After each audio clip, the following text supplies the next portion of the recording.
একবার একটা শেয়াল বনে বিচরণ করছিল। ও একটা ছোট্ট শাবক দেখতে পেল। ও ভাবলো, আজ একেই আমি খাবার হিসেবে গ্রহণ করব। আশেপাশে দেখলো কেউ দেখছে না, তো কেউ ছিল না। আর সেই শাবকের ওপর আক্রমণ করল, যা হলো একটা ঘোর অপরাধ। বনের নিয়ম অনুসারে আপনি কখনোই শাবকের ওপর আক্রমণ করতে পারেন না। তারপর এই খবরটা যখন রাজা সিংহ জানতে পারলেন, সভার আয়োজন করলেন। কিন্তু সেখানে শেয়াল বলল, আমি তো এরকম কিছু করিনি। কিন্তু যদি আপনি এরকম বলেন, কোনো প্রমাণ দিন, এর কোনো সাক্ষী আছে? তখন রাজা সিংহ পেঁচাকে ডেকে পাঠালেন, যে সেই মুহূর্তে বৃক্ষের শাখার ওপর বসেছিল। সে সব কিছু দেখেছিল। পেঁচা সব সত্যি কথা বলল, আর শেয়ালকে মৃত্যুদণ্ড দেয়া হলো। এবার এই কাহিনী আমি আপনাকে কেন শোনালাম? কারণ মানুষও কখনো কখনো এরকম কর্ম করেন যা শিয়াল করেছে। এটা ভাবেন কেউ দেখছে না, যখন আমি অনুচিত কর্ম করতেই পারি। কিন্তু না, আপনি যাই করুন না কেন, কেউ না কেউ অবশ্যই তা দেখছে। কোনো ব্যক্তি না হলেও কোনো প্রাণী, না হলে কোনো যক্ষ বা দেব বা প্রেত। যদি এনারা কেউ না দেখেন, তাহলে ধরিত্রী মাতা দেখেন, যেখানে দাঁড়িয়ে আপনি সেই কর্ম করছেন, তাই না? তাই একটা কথা সবসময় মনে রাখবেন, কে দেখছেন কে দেখছেন না সেই বিষয়ে ভাবা ছেড়ে দিন। এটা খুব সহজ কথা। আপনি যদি উচিত কর্ম করেন, উচিত ফল পাবেন। যদি অনুচিত কর্ম করেন, তাহলে আপনি অনুচিত ফল অবশ্যই পাবেন। সেই জন্য উচিত পথে চলতে থাকুন, উচিত কর্ম করতে থাকুন, আর আমার সাথে ভালোবেসে বলুন, রাধা রাধা। আপনি কখনো কোনো বাজকে নিজের বাসা বানাতে দেখেছেন? এই বাজ যখনই কোনো বাসা বানায়, তখন উঁচু গাছের ডালে বা কোনো পর্বতের শিখরে বাসা বানায়, অনেক উচ্চতায়। আর সেখানে তার সন্তানও জন্মগ্রহণ করে। যখন এই সন্তানেরা জন্মায়, তখন এই বাজ খুবই ভালোবেসে এবং খুব সাবধানে এদের পালন পোষণ করে। নিজের ঠোঁট দিয়ে তাদের ঠোঁটে খাবার পরিবেশন করে। কিন্তু যেই সেই সন্তানেরা হৃষ্টপুষ্ট হয়ে যায় এবং সেই কথা বাজ নিজে বুঝতে পেরে যায়, সেই বাজ নিজেই সেই বাসা ছিন্ন ভিন্ন করে দেয়। সেই সন্তান যাদের সবেমাত্র ডানা গজিয়েছে, কিভাবে উড়তে হয় তারা জানে না, সেই সন্তানগুলিকে উচ্চতা থেকে ঠেলে দেয়। সেই সন্তান প্রথমে ভয়ভীত হয়ে যায়। তারা সামনে মৃত্যুকে দেখতে পেয়ে ভয়ের কারণে তাদের ডানা ঝাপটাতে থাকে। আর সেই প্রক্রিয়াতেই সেই সন্তানগুলি উড়তে শুরু করে দেয়। এবার এই ঘটনায় আমরা কি শিক্ষা পেতে পারি? এটাই, যদি আপনি মাতা পিতা হন, তাহলে নিজের সন্তানকে অবশ্যই স্নেহ করুন, কিন্তু তাদেরকে নিজের আঁচলের তলায় বেঁধে রাখবেন না। যদি আপনি চান আপনার সন্তান জীবনে উন্নতি করুক, তাহলে নিজের মুঠো থেকে তাদের স্বতন্ত্র করে দিন। এই সংসারে সংঘর্ষ করতে দিন। সেই সন্তান নিজেই বুঝতে পারবে যে জন্মের সময় পাওয়া ডানা কি করে ব্যবহার করতে হয়। আর আপনার চোখের সামনে আপনার সন্তান এই আকাশে উড়তে থাকবে। তাহলে আসুন আমার সাথে ভালোবেসে বলুন, রাধা রাধা। সংসারে সবচেয়ে পবিত্র মানা হয় গঙ্গা জলকে। কখনো ভেবে দেখেছেন কেন? কারণ গঙ্গা জলের আবির্ভাব অত্যন্ত শুদ্ধ হয়, তার জন্ম শুদ্ধ হয়, যেখান থেকে তার শুরু সেটাই শুদ্ধ হয়। আর শুরুটা শুদ্ধ হওয়া অত্যন্ত আবশ্যক। আমাদের জীবনে সবই শুরু হয় আমাদের ভাবনা থেকে। নিজের ভাবনাকে শুদ্ধ রাখুন, কারণ এই ভাবনা থেকেই আবির্ভাব হয় শব্দের। আপনার শব্দ অনুসারে এই জীবনে নিজের ভাবনা শুভ রাখলে, শুদ্ধ করলে, আপনার মন সুপ্রসন্ন হয়ে বলবে, রাধা রাধা। মানুষ জন্মগ্রহণ করে, তার সাথে ভয়েরও জন্ম হয়। ছোটবেলা থেকেই আমাদের মনে কোনো না কোনো প্রকারের ভয় থেকেই যায়। কেউ এই বিষয়ে ভয় পায় যে তার কোনো বস্তু তার থেকে দূরে চলে যাবে। কেউ এই বিষয়ে ভয় পায় যে আমি নিজেকে হারিয়ে ফেলব। কেউ এই ভেবে ভয় পায় যে আমার প্রিয়জনেরা তারা যেন আমার থেকে দূরে না চলে যায়। কেউ এই ভেবে ভয় পায় যে আমরা যেন পথ না হারিয়ে ফেলি। আদি ইত্যাদি। কিন্তু সত্যি কথা বলতে ভেবে দেখুন, এই ভয় বাস্তবে কি? শুধুই একটা মনস্থিতি, আর কিছুই নয়। যা কিছু আপনি জীবনে পেয়েছেন তা একদিন আপনাকে হারাতে হবে। এই জীবন হলো আপনারই, কিন্তু তাও একদিন সমাপ্ত হবে। তাই ভয় পেয়ে কি লাভ? এই ভয় শুধু আপনাকে জীবন যাপন করা থেকে বাধা দিচ্ছে, আর কিচ্ছু নয়। পথ হারিয়ে ফেললেই বুঝতে পারবেন যে নতুন পথ কিভাবে বানাতে হয়।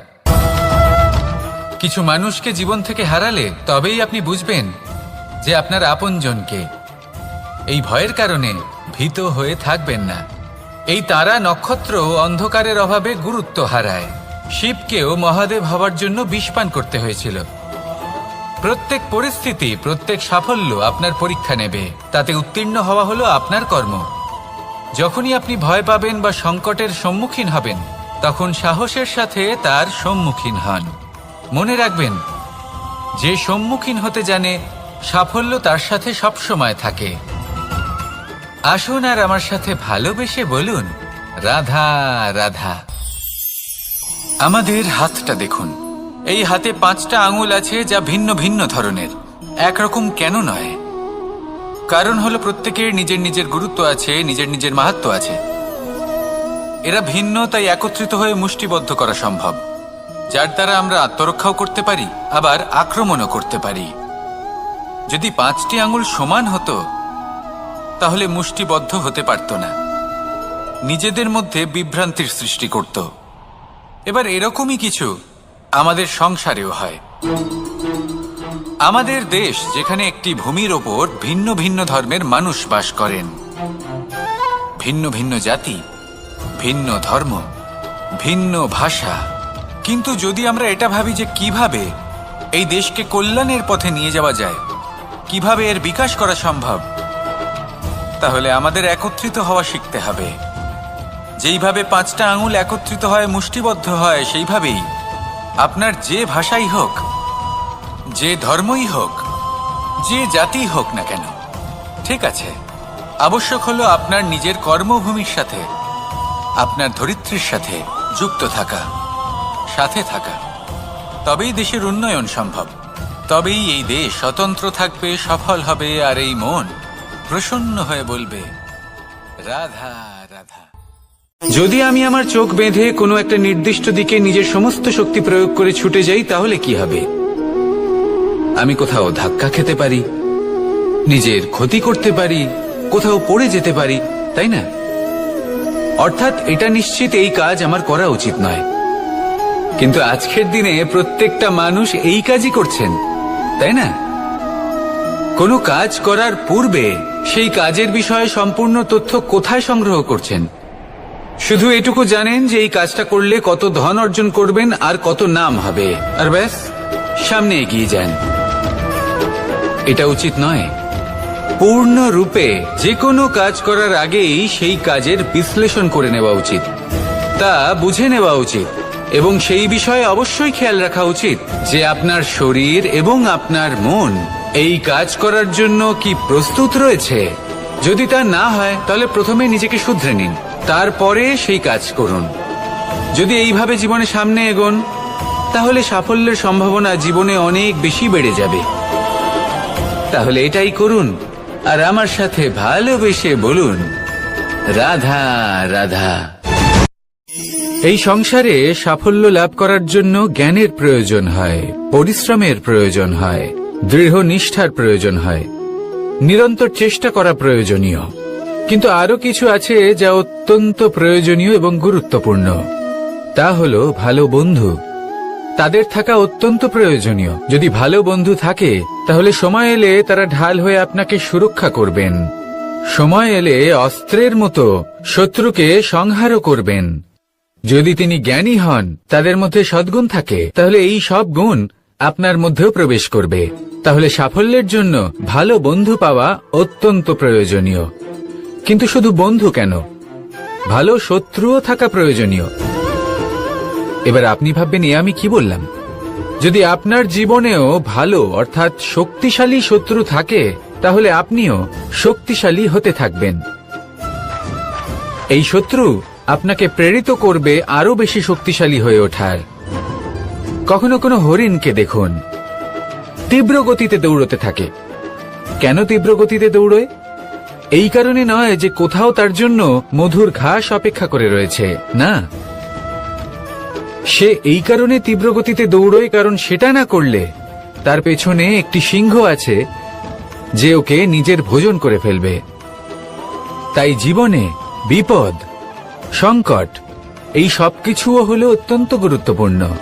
তার সম্মুখীন হতে শিখুন আর আমার সাথে ভালোবেসে বলুন, রাধা রাধা। লক্ষ্যে পৌঁছানো অত্যন্ত কঠিন হয়। কেউ ভাবেন যে কেন এত কঠিন হয়, কেন এত কষ্ট করতে হয় লক্ষ্যে পৌঁছানোর জন্য। এই লক্ষ্য সরলভাবে কেন আমার কাছে চলে আসে না?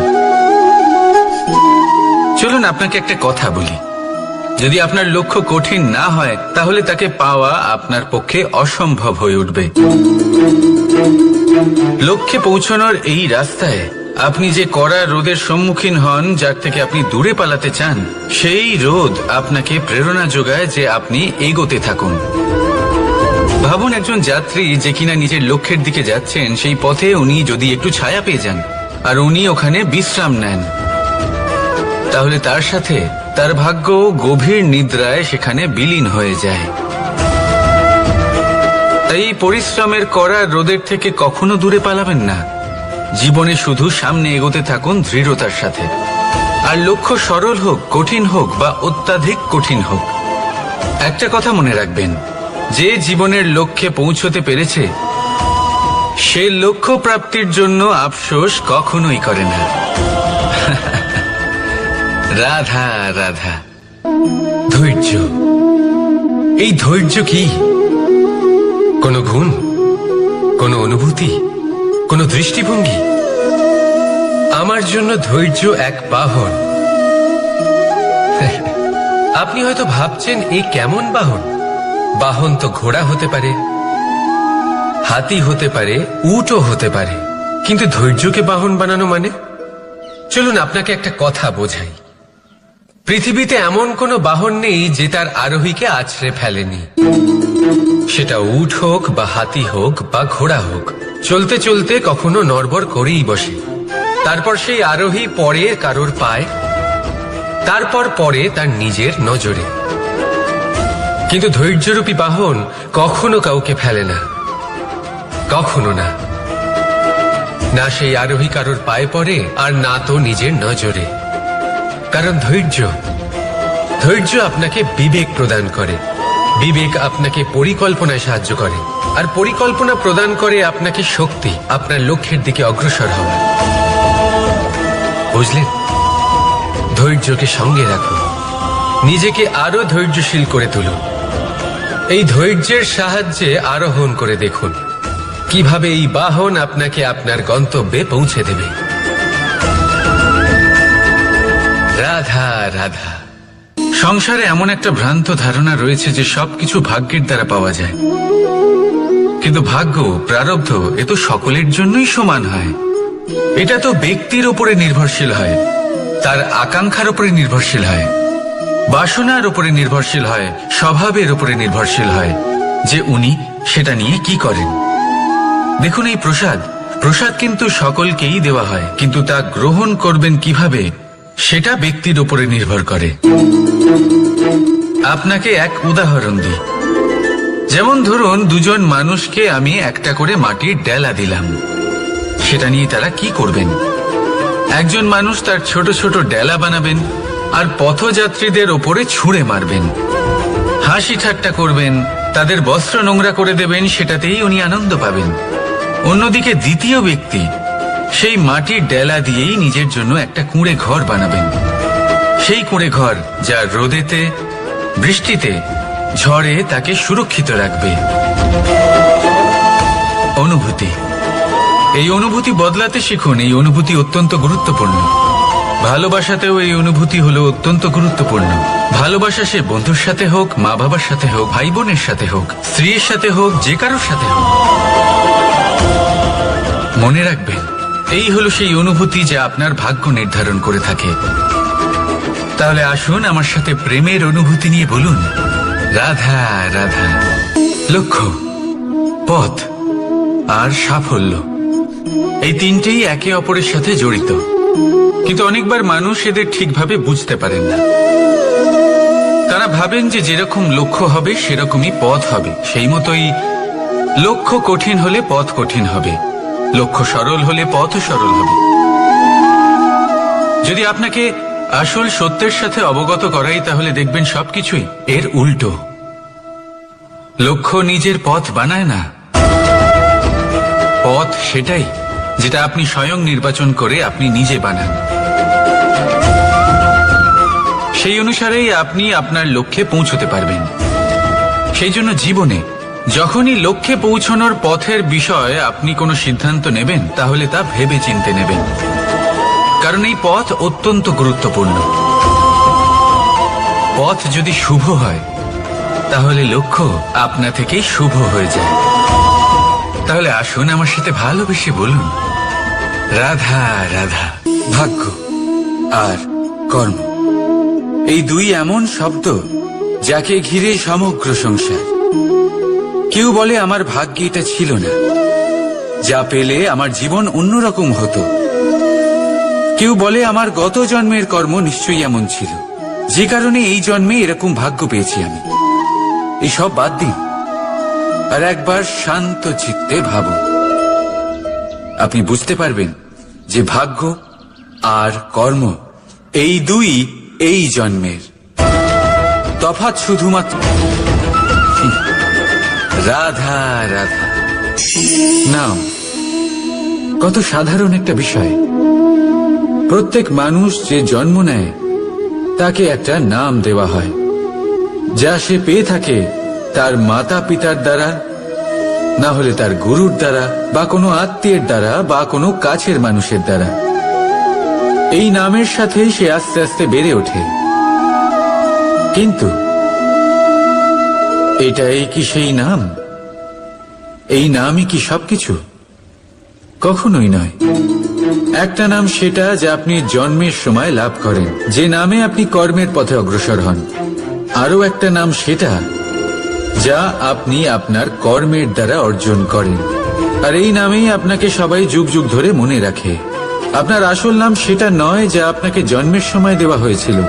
আপনার আসল নাম সেটা যেটা আপনি আপনার কর্ম দ্বারা লাভ করেছেন, কারণ সেই লাভের পেছনে প্রচুর প্রয়াস লুকিয়ে থাকে, অনেক পরিশ্রম লুকিয়ে থাকে। কিন্তু যদি আপনি চান যে মানুষ আপনার নাম মনে রাখে, তাহলে আপনাকে কর্মের পথে অগ্রসর হতেই হবে, শুভ কর্ম করতে হবে, অনর্গল চেষ্টা করে যেতে হবে, মহান কাজ করতে হবে। আর বিশ্বাস করুন, আপনি একটা মহান নামের ফল অবশ্যই লাভ করবেন। রাধা রাধা। আমি এখানে একা এই বনে বসে আছি, বাঁশি বাজাচ্ছি। কার জন্য? কে আছেন এখানে? কেউ নেই। আমার প্রজা, আমার রাজ্য, আমার পরিবার আমার থেকে অনেক দূরে আছেন। আমি এখানে একা এই বনে বসে এই আকাশের এই রঙের, গাছের এই সব ফলের, মাটির সুবাসের আনন্দ উপভোগ করছি। কেন? আমি হলাম দ্বারকাধীশ। এমন কি রাজকীয় বা ভৌতিক সুখ রয়েছে যে আমি ওখানে পেতে পারি না? সবকিছুই পেতে পারি, তাও এখানে বনে একা বসে আছি। কোন সুখ খুঁজে চলেছি? একা থাকার সুখ।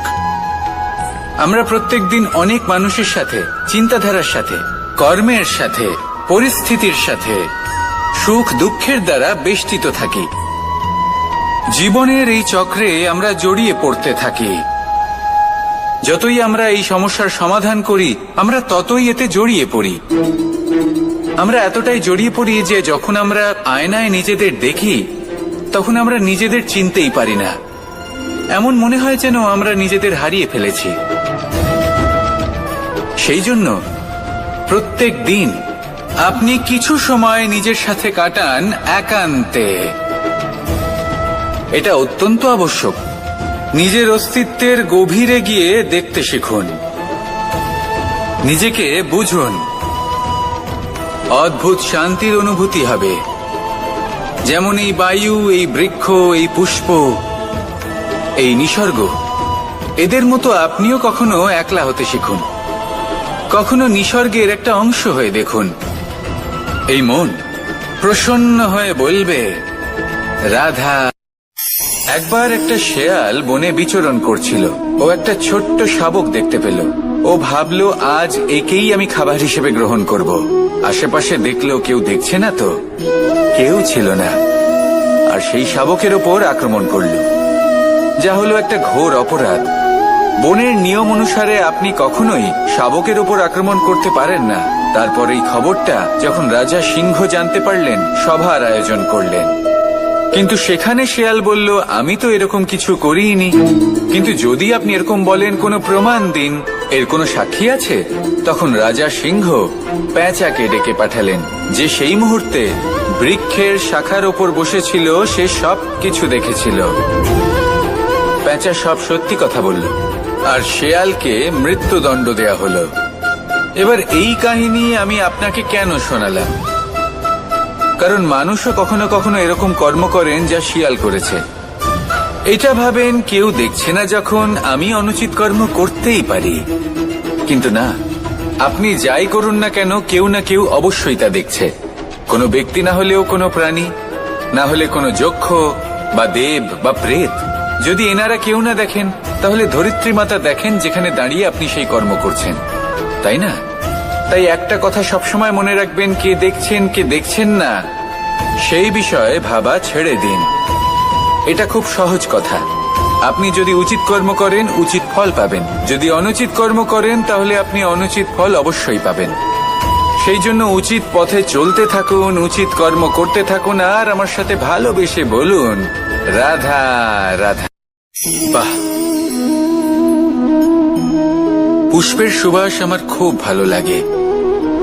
অত্যন্ত সুন্দর হয় এই পুষ্প। এইভাবে চারিদিকে পুষ্প দেখে মন আনন্দিত হয়ে ওঠে। এবার আপনারা ভেবে দেখুন, আমার চারিদিকে পুষ্প নয়, আগুন আছে। তাহলে কি হবে? আমার শরীর কি জ্বলে যাবে না? অবশ্যই জ্বলবে। শরীরকে কি আগুনের তাপ সহ্য করতে হবে না? অবশ্যই সহ্য করতে হবে। এটাই হলো প্রকৃতির নিয়ম। এই নিয়ম কিন্তু আমরা সবাই জানি, কিন্তু আমাদের মধ্যে বেশিরভাগ মানুষ এই বিভ্রান্তি নিয়ে বাঁচি যে এই যে প্রকৃতির নিয়ম, তা আমার ওপর প্রযোজ্য নয়। তা কিন্তু নয়। আমাদের চতুর্দিকে এই যে নিসর্গ রয়েছে, আমরা তার কতটা ক্ষতি করি সেটা একবার ভেবে দেখুন। আমরা বনাঞ্চল জ্বালিয়ে দিই, বায়ু দূষিত করি, জল দূষিত করি, প্রাণীদের হত্যা আমরা করি। কেন? এই নিসর্গ আমরা নষ্ট করি, যদিও আমরা জানি যে আমরাও হলাম এই নিসর্গেরই অংশ। এবার দেখুন, শরীরের কোনো অংশে যদি আগুন ধরান, আস্তে আস্তে সমস্ত শরীরও জ্বলে যাবে।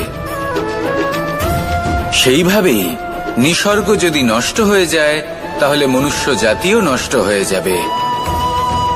তাই এই যে নিসর্গ আপনি দেখছেন, এই পুষ্প, এই বৃক্ষ, বায়ু, জল, এদের সকলকে রক্ষা করুন, নষ্ট নয়। মনে রাখবেন, যদি নিসর্গ থাকে, মানুষ থাকবে। যদি নিসর্গ থাকে, তাহলেই জীবন থাকবে। আসুন আমার সাথে ভালোবেসে বলুন, রাধা রাধা। কারই না পছন্দ বলুন তো? অত্যন্ত সুস্বাদু হয় এই মধু, মিষ্টি খেতে হয় এবং তা শক্তিও প্রদান করে। এবং প্রত্যেকটি মিষ্টি পদার্থের মতোই এতেও খুব তাড়াতাড়ি পিঁপড়ে ধরে যায়। অন্যদিকে যদি নুনকে দেখি, তাহলে বছরের পর বছর রাখলেও এতে পিঁপড়ে ধরে না। এবার যদি কথা বলি বন্ধুত্বের, তাহলে বন্ধুত্ব নুনের মতো হওয়া উচিত, মধুর মতো নয়। যারা সামনে এলে শুধুমাত্র মধুর মধুর কথা বলবে, পরে এতে পিঁপড়ে ধরে যাবে, এটা নুনের মতো হওয়া উচিত। প্রকৃত বন্ধু হলো সে, যে সময় এলে পরে আপনার সামনে আপনার প্রকৃত সত্য তুলে ধরবে। তা সে যতই কঠিন হোক না কেন, আপনার দোষ, আপনার অপগুণ, আপনার খামতি আপনাকে বলতে পারবে, যাতে আপনি সেগুলো শুনে মেনে নিয়ে তারপর নিজেকে শুধরোতে পারেন। এটাই হলো প্রকৃত বন্ধুত্ব। কখনো নিজের জীবনের আশেপাশে মন দিয়ে দেখবেন, অনেক সময় এমন মানুষ থাকেন, অনেক বন্ধু থাকেন যাদের দেখে আমাদের মনে হয় যে এনারা খুব কঠোর, এনাদের কথা খুব কটু। কিন্তু বেশিরভাগ এমন মানুষের মনটা যদি বুঝতে পারেন তাহলে দেখবেন তাতে কোনো মালিন্য নেই, এনাদের মন অত্যন্ত পবিত্র হয়। যদি আপনার জীবনেও এমন কোনো ব্যক্তি থেকে থাকে, এমন বন্ধু থাকে, তাহলে তাদের আগলে রাখুন আর আমার সাথে ভালোবেসে বলুন, রাধা রাধা।